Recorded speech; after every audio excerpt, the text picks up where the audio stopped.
Welcome back साथियों। स्वागत है आपका परीक्षा रेस यूट्यूब प्लेटफॉर्म पर। मित्रों, हम लोग पेट परीक्षा के लिए प्रैक्टिस देख रहे थे, जिसमें से हम लोगों ने 3 कंप्लीट कर लिया है। आज हम लोगों का चौथा है। एक शिक्षक आपको मार्गदर्शित कर सकता है, आपको सारी चीज़ें पढ़ा सकता है, लिखा सकता है, सब कुछ कर सकता है। बस एक कार्य आपको खुद करना होगा, वो है आपको प्रैक्टिस करना। क्योंकि जब तक आप खुद प्रैक्टिस नहीं करेंगे, वही एक कार्य कोई दूसरा आपकी जगह नहीं कर सकता। तो इसलिए मित्रों, मैं कहता हूँ कि इस कार्य को आप ज़्यादा से ज़्यादा करिए। बाकी सभी कार्य को आपको करना है एक बैलेंस बना के, लेकिन सबसे ज़्यादा कार्य प्रैक्टिस कि खुद से अटेम्प्ट करने का प्रयास करिए।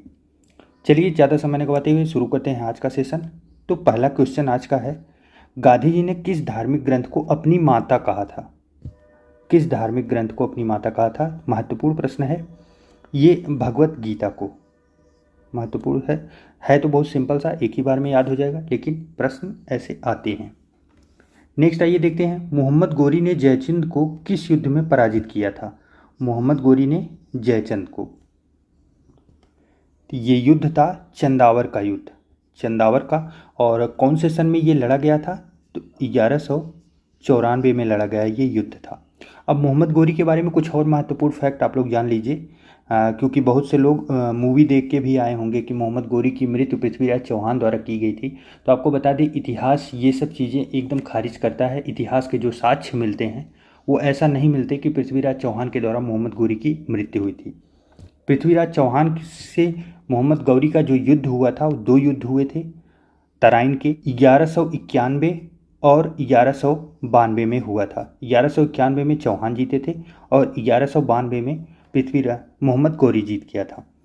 अब इसके बाद की जो घटनाएं हमें सुनने में आती है, जैसी मूवी वगैरह में तो दिखाया गया है कि पृथ्वीराज चौहान की मृत्यु होते समय वो अपने शब्दभेदी बाण से मोहम्मद गौरी की मृत्यु कर देते हैं, लेकिन ऐसा कुछ नहीं है। इतिहास के साक्ष्य ये बताते हैं कि 1206 में ये वापस जाते हुए अफ़गानिस्तान वापस जा रहा था, तो ये झेलम नदी के तट के पास ये रुका था, अपना टेंट वगैरह वहाँ लगा के रात बिताने के प्रयास में था। तो वहाँ कुछ जनजाति लोग थे जिन्होंने इनके ऊपर हमला करके मोहम्मद गौरी की मृत्यु की थी।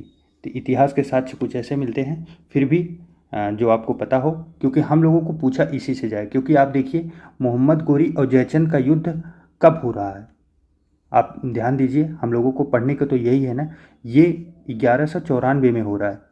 अगर 94 में हो रहा है तो 1192 में अगर पृथ्वीराज चौहान ने गौरी की मृत्यु कर दी थी, तो 94 में ये कैसे चंदावर का युद्ध लड़े थे? तो इसलिए इतिहास में जो लिखा है वही हम लोगों को पढ़ना है। हम लोगों को वो फिल्मी दुनिया से अलग रहना है। नेक्स्ट आइए देखते हैं, जगन्नाथ मंदिर किस राज्य में स्थित है? जगन्नाथ मंदिर महत्वपूर्ण प्रश्न है, ये उड़ीसा में है। नेक्स्ट, हेनसांग किसके शासनकाल में भारत आया था? तो हेनसांग जो है ये हर्षवर्धन के शासनकाल में भारत आया था। हर्षवर्धन महत्वपूर्ण टॉपिक है और मेंशन भी किया गया है सीधा सिलेबस में, आप लोग इसे अच्छे से पढ़ लीजिएगा।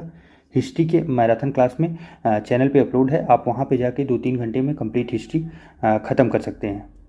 तो वहाँ से भी आप इसको कवर कर लीजिएगा। हेनसांग जो है वो आया था। हेनसांग कहाँ का शासक था ये भी महत्वपूर्ण है, कई बार पूछा गया है। तो ये चीन का निवासी था, ये हर्षवर्धन के काल में आया था। भारत का नेपोलियन किसे कहा जाता है? लगभग हर दूसरी परीक्षा में ये प्रश्न पूछा गया है, महत्वपूर्ण प्रश्न है, आप लोग ध्यान में रखिए। समुद्रगुप्त, समुद्रगुप्त को भारत का नेपोलियन कहा जाता है। नेक्स्ट आइए, सत्यमेव जयते शब्द किस उपनिषद से लिया गया है? ये इस बार काफ़ी महत्वपूर्ण टॉपिक होने वाला है, क्योंकि इसका रिलेशन करंट अफेयर से हो गया है। क्यों? क्योंकि मंडूकोपनिषद से ये लिया गया है। अब सत्यमेव जयते है कहाँ पे? आप भारत का सिंबल देखे होंगे, जिसमें 3 शेर वाला ये सिंबल बना होता है। 3 शेर सामने दिखता है, 4 शेर लगे होते हैं भारत सरकार का। यहाँ नीचे जो है, यहाँ सिंबल पे सत्यमेव जयते लिखा है, जिसको भारतीय राजकीय चिन्ह बोलते हैं। ये क्या है? तो ये अशोक का सारनाथ का स्तंभ है, सारनाथ का स्तंभ है, इसी पे ऐसा लिखा गया है, यहीं से लिया गया है। अब ये जो राजकीय चिन्ह है, इसको नए संसद भवन में, जो सेंट्रल विस्टा प्रोजेक्ट के अंतर्गत बन रहा है नया संसद भवन दिल्ली में, उसके ऊपर लगाया गया है। तो इसी के समय थोड़ा कंट्रोवर्सी हो गई थी केंद्र सरकार में और अदर पार्टियों में कि ये इसके बनावट जो है वो अच्छी नहीं है, वो है। तो उसको आप करंट अफेयर में देख लीजिएगा। लेकिन ये करंट अफेयर से रिलेटेड है, इसलिए मैं इस प्रश्न को काफ़ी महत्वपूर्ण मानता हूँ। ये आ सकता है, आप लोग ध्यान में रखिएगा। और सत्यमेव जयते का जो अर्थ होता है उसको भी आप लोग जान लीजिए। सत्यमेव जयते का मतलब होता है सदैव सत्य की विजय हो। नेक्स्ट आइए देखते हैं। ये वैदिक समय की नदियां हैं और उनके आधुनिक नाम कौन कौन से हैं उसके ऊपर प्रश्न बनाया गया है। तो इसको देखिए, चलिए सॉल्व करने का प्रयास करते हैं। ऐसे प्रश्नों को सॉल्व करने का आपको एक सिंपल सा ट्रिक बता दें, जो आपको आते हैं सबसे पहले उन्हें मैच करके आप देखिए क्वेश्चन आप तोड़ पा रहे हैं कि नहीं। अगर नहीं टूट रहा है तब आप आगे बढ़िए, नहीं तो फिर आप ऐसे ऐसे प्रयास करके धीरे धीरे आगे चले जाइए। तो आइए सबसे पहले इसमें शुरू करते हैं हम। कुभा, कुभा जो था ये काबुल नदी को कुभा बोला जाता था। परुसड़ी रावी को बोलते थे। और सदानीरी गंडक को, सदा नीर जिसमें रहता है गंडक, आप इसको याद कर लीजिएगा क्योंकि यहाँ से प्रश्न सीधे बनते हैं। सतुद्री सतलज को बोला जाता था। तो इस प्रकार हम लोगों का मैच हो गया। अब हम लोग कूट देखते हैं। तो 2314 सही जवाब हम लोगों का होगा ऑप्शन नंबर बी। नेक्स्ट आइए देखते हैं। निम्नलिखित में से किस एक ने सुभाष चंद्र बोस को देश नायक कहा था? महत्वपूर्ण प्रश्न है, देश नायक। 1938 में जब इन्होंने हरिपुरा अधिवेशन किया था, उसी समय इनको देश नायक बोला गया था। अधिवेशन के जब ये अध्यक्ष बनाए गए थे तो उसी समय इनको देश नायक बोला गया था। ये रविंद्रनाथ टैगोर के द्वारा बोला गया था। काफ़ी महत्वपूर्ण है। और एक चीज़ और ध्यान दीजिए, इन्हें गांधी जी ने देशभक्तों का देशभक्त कहा है, देशभक्तों का देशभक्त कहा है। तो ऐसा भी पूछा जा सकता है, आप लोग इसे भी ध्यान दीजिए। इन लोगों के बीच में देखिए, गांधी जी और सुभाष चंद्र बोस जी के बीच में आप कई बार देखेंगे कि काफ़ी मनमुटाव आपको देखने को मिलेगा कि उनके विचार कुछ अलग थे, उनके विचार कुछ अलग थे। वो जिस रास्ते से आज़ादी चाहते थे वो अलग रास्ते से चाहते थे। तो ऐसी ढेर सारी चीज़ें देखने को मिलती हैं। लेकिन आपको बता दें, ये लोग एक दूसरे की बहुत रिस्पेक्ट करते थे, बहुत इज्जत करते थे। सुभाष चंद्र बोस जी ने गांधी जी को राष्ट्रपिता से संबोधित किया था, आप समझ सकते हैं। और ये इनको देशभक्तों का देशभक्त बोलते थे। तो आप समझ लीजिए कि ये एक दूसरे की कितनी रिस्पेक्ट करते थे। और बहुत जगह आप देखेंगे काफ़ी इन लोगों के बीच में लड़ाइयाँ भी हुई थी, मतलब कॉन्फ्लिक्ट हो गया था, बस मनमुटाव के बीच की लड़ाई थी। ऐसा नहीं था कि मतलब वो हाथापाई हो जाए। नेक्स्ट आइए चलते हैं। ये भी सम्मिलित करने का प्रश्न दिया गया है। अब इसमें कौन से नेता किस आंदोलन से अभिप्राय रखते थे, इसको हम लोगों को मैच कराना है। तो सबसे पहले देखिए, महात्मा गांधी जी है। गांधी जी दांडी मार्च से रखते थे। जवाहरलाल नेहरू जी जो थे, लाहौर कांग्रेस में पूर्ण स्वराज की मांग करते थे। लाहौर में जो कांग्रेस का अधिवेशन हुआ था उसमें पूर्ण स्वराज की मांग इन्होंने किया था। ये अधिवेशन कब हुआ था? 1929 में, माफ़ कीजिएगा। उसके बाद खान अब्दुल गफ्फार खान, ये लाल कुर्ती अभियान से संबंधित थे। और जबकि वल्लभ भाई पटेल को बारदोली सत्याग्रह, वो जहाँ इन्हें सरदार की उपाधि दी गई थी वहाँ की महिलाओं के द्वारा, तो ये इनके द्वारा किया गया था। तो हम लोगों का जो कूट बनता है वो 1423 बनता है। 1423 सही जवाब ऑप्शन नंबर डी। नेक्स्ट आइए देखते हैं। फिर सुमेलन का प्रश्न दिया गया है। ब्रिटिश समय के सभी अधिनियम दिए गए हैं इसमें, उनको सन के साथ मिलाना है। भारत शासन अधिनियम 1935 में आया था, महत्वपूर्ण है। क्रिप्स प्रस्ताव जो है ये 1942 में आया था। और अगर अगस्त प्रस्ताव की बात करें तो ये 1940 में, और वेवेल योजना 1945 में। तो इस प्रकार हम लोगों का जो कूट बन रहा है वो बन रहा है 1423 सही जवाब होगा ऑप्शन नंबर बी। नेक्स्ट आइए देखते हैं। सदाबहार किस्म के वन कहाँ पाए जाते हैं? तो सदाबहार वन क्षेत्र जो है ये भूमध्य रेखीय क्षेत्र है। अर्थात आप ग्लोब पे देखेंगे तो भूमध्य रेखा का क्षेत्र कौन सा है, जो ये 0 डिग्री का क्षेत्र है। 0 डिग्री के पास आपको पता है सबसे ज़्यादा बारिश होती है, सबसे ज़्यादा यहाँ का मौसम बना रहता है। इसी की वजह से सदाबहार वृक्ष सबसे ज़्यादा यहीं पे पाए जाएंगे जहाँ बारिश होगी। नेक्स्ट आइए देखते हैं, हिमालय पर्वत श्रृंखला किसका उदाहरण है। तो हिमालय पर्वत जो है ये वलित पर्वत का जो श्रृंखला है वो हिमालय पर्वत है।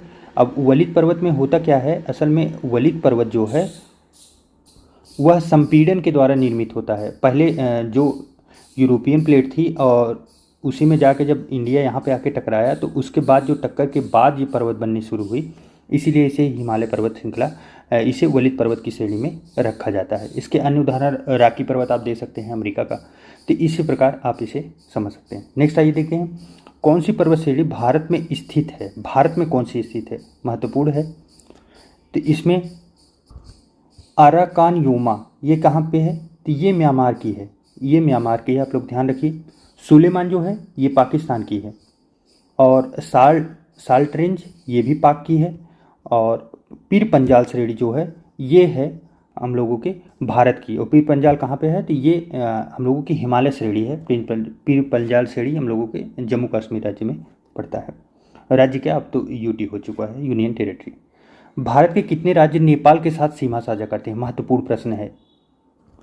कितने राज्य नेपाल के साथ सीमा साझा करते हैं, तो मैप पे आप लोग इसे देख लीजिएगा। ये इसमें जो है पाँच राज्य आपको मिलेंगे जो नेपाल के साथ सीमा साझा करेंगे। तो स्टार्टिंग में आप देखिए ऐसे उत्तराखंड है, फिर ये नेपाल बना है, नेपाल है ये नेपाल, ये उत्तराखंड, इसके नीचे जो है उत्तर प्रदेश आता है, बिहार आता है।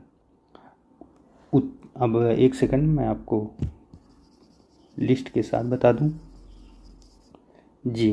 अब देखिए पहला हुआ यूके, फिर हुआ यूपी, फिर हुआ बिहार, 3 हो गए, फिर हो गया वेस्ट बंगाल, और उस लास्ट हो गया सिक्किम। ये 5 स्टेट्स के साथ सीमा साझा करता है। नेक्स्ट आइए देखते हैं, शहर और नदी, कौन सी नदी किस शहर के पास है। अब देखिए इसमें सबसे पहले जबलपुर हम लोग जानते हैं कि ये मध्य प्रदेश में पड़ता है। तो जबलपुर कहाँ है, तो जबलपुर नर्मदा नदी के पास होगा, नर्मदा ही बीच में है। ए का 2, अगर हमको एक ही पता है तो हम तुरंत सबसे पहले आंसर मिलाने जाएंगे। ए का 2 आप देखिए किस में है, सिर्फ ए का 2 एक ऑप्शन नंबर ए में हम लोगों का आंसर मिल चुका है, बाकी तो हम लोग टाइम वेस्ट कर रहे हैं। तो ऐसी चीज़ें आप लोग देख के चलिए, कभी कभी मैच द फॉलोइंग बहुत अच्छे प्रश्न होते हैं, आप एक ही मैच कराइए आपका आंसर हो गया। और अगर इससे नहीं हो रहा है तो दूसरा आप देखिए, लाहौर रावी, क्योंकि रावी नदी हम लोग तो पढ़ते हैं ऊपर हम लोगों के इंडिया में ही पड़ती है, ये सिंधु तंत्र से मिलती जुलती है। तो वहाँ से निकलने वाली जब नदी है तो ये इंडिया में नहीं तो पाकिस्तान में जाती होगी, तो पाकिस्तान का लाहौर तो हम लोगों को पता ही है। बाकी अगर ये वर्ड के हमको नहीं पता है तब भी हम लोगों का काम हो जाएगा। तो तुरंत जाइए इस पे आप देखेंगे डी का 1, यहाँ से भी देखिए केवल एक ही ऑप्शन है, तो हम लोगों का सही आंसर हो जाएगा। वैसे नेक्स्ट देख लेते हैं, पेरिस जो है वो सीन नदी के पास है, पेरिस का सीन, और लंदन जो है वो टेम्स नदी के साथ। नेक्स्ट आइए देखते हैं, नाबार्ड किसका संक्षिप्त रूप है, नाबार्ड का फुल फॉर्म पूछा गया है। तो नाबार्ड का जो फुल फॉर्म होता है वो है national bank of agriculture and rural development. आप लोग सही जवाब ऑप्शन नंबर डी में देखिए। अब नाबार्ड की सबसे पहले स्थापना कब हुई थी, 1982 में इसकी स्थापना हुई थी। ये किसके लिए कार्य करता है, तो कृषि एवं ग्रामीण विकास हेतु ये कार्य करता है। महत्वपूर्ण प्रश्न है, ऐसा भी पूछा गया है नाबार्ड के बारे में। नेक्स्ट आइए देखते हैं, जीएसटी परिषद में कितने सदस्य हैं टोटल। तो जीएसटी में जो है टोटल 33 सदस्य होते हैं, 33 सदस्य। अब जीएसटी परिषद में जो है इसमें आप जानते हैं कि इसकी अध्यक्षता जो है वो हम लोगों के जो सेंट्रल गवर्नमेंट के वित्त मंत्रालय होते हैं, वित्त मंत्रालय के जो मंत्री होते हैं उनके द्वारा की जाती है। और सभी राज्य के वित्त मंत्री या तो सीएम जी से रेफर करें प्लस वित्त सचिव, इन सबको मिला के टोटल 33 लोगों की बॉडी बनती है। और ये कौन सा संविधान संशोधन था, ये कई बार पूछा गया है तो इसको आप लोग याद रखिएगा, 101वां संविधान संशोधन था। नेक्स्ट आइए देखते हैं, सेज का पूर्ण रूप क्या है। इसका सही रूप जो है विशिष्ट आर्थिक क्षेत्र या स्पेशल इकोनॉमिक जोन है। नेक्स्ट आइए देखते हैं, भारत में निम्नलिखित में से कौन सी क्रेडिट रेटिंग एजेंसी नहीं है?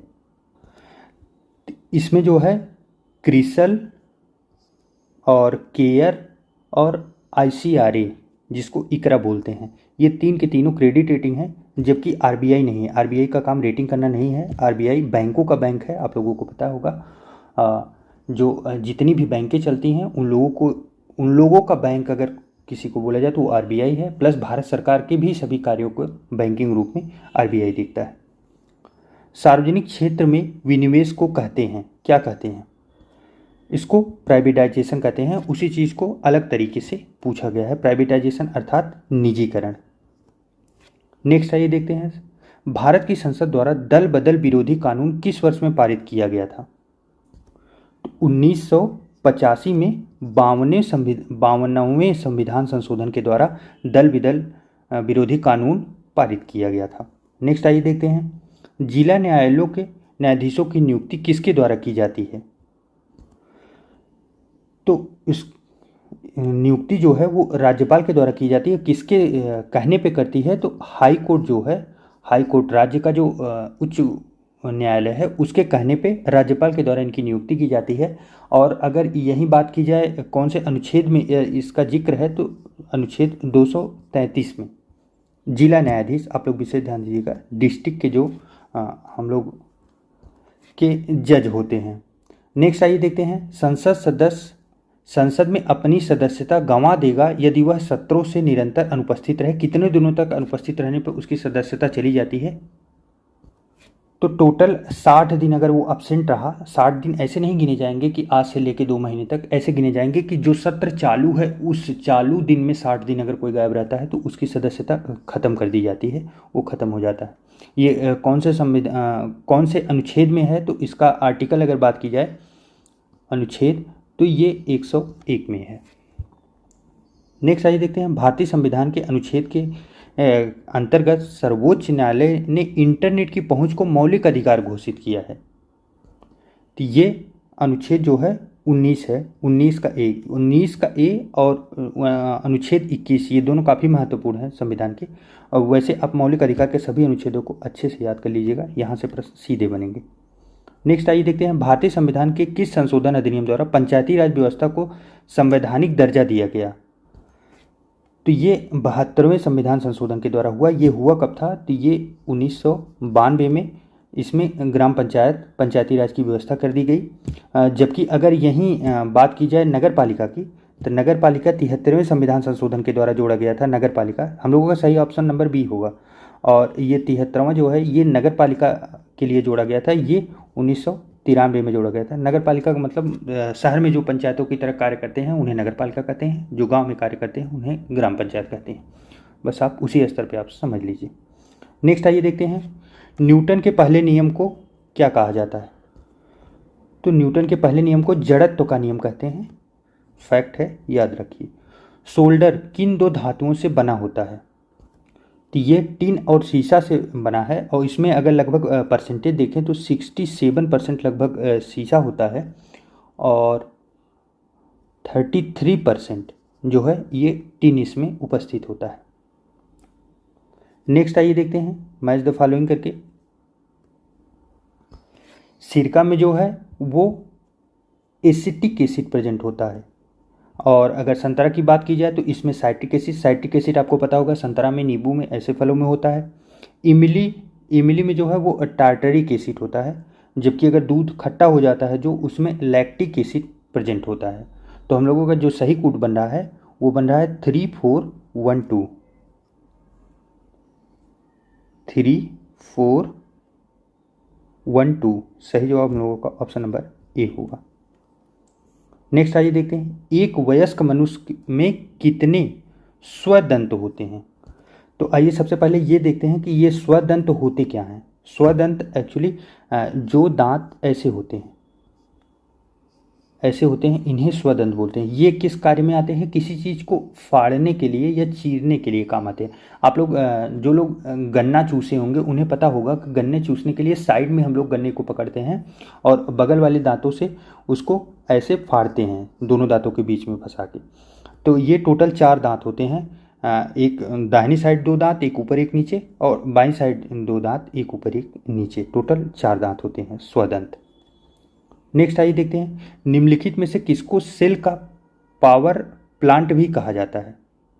तो ये माइटोकॉन्ड्रिया को कहा जाता है। जी, ये पावर प्लांट वही पावर हाउस आप सेल जो बोलते हैं उसी को पावर प्लांट बोला गया है, तो माइटोकॉन्ड्रिया को कहा जाता है। इस प्रकार मित्रों, कितने प्रश्न आपके सही हुए आप कमेंट करके हमें सुझाव जरूर दीजिए, बताइए ज़रूर, ताकि हम लोगों को भी मोटिवेशन मिले। आप लोगों को टेस्ट पेपर अच्छा लगा हो लाइक डिसलाइक जरूर करिए, जो भी हो आप एकदम साक्षात हमें बताइए। अब इस पेपर को मैं टेलीग्राम पे अपलोड कर दूंगा, आप लोग कुछ दिनों के बाद इसे फिर से एक बार प्रयास करेंगे तो आपके सभी ये प्रश्न, एक भी प्रश्न इससे गलत नहीं होंगे। मिलते हैं एक नए वीडियो में, तब तक के लिए ढेर सारा प्यार, नमस्कार।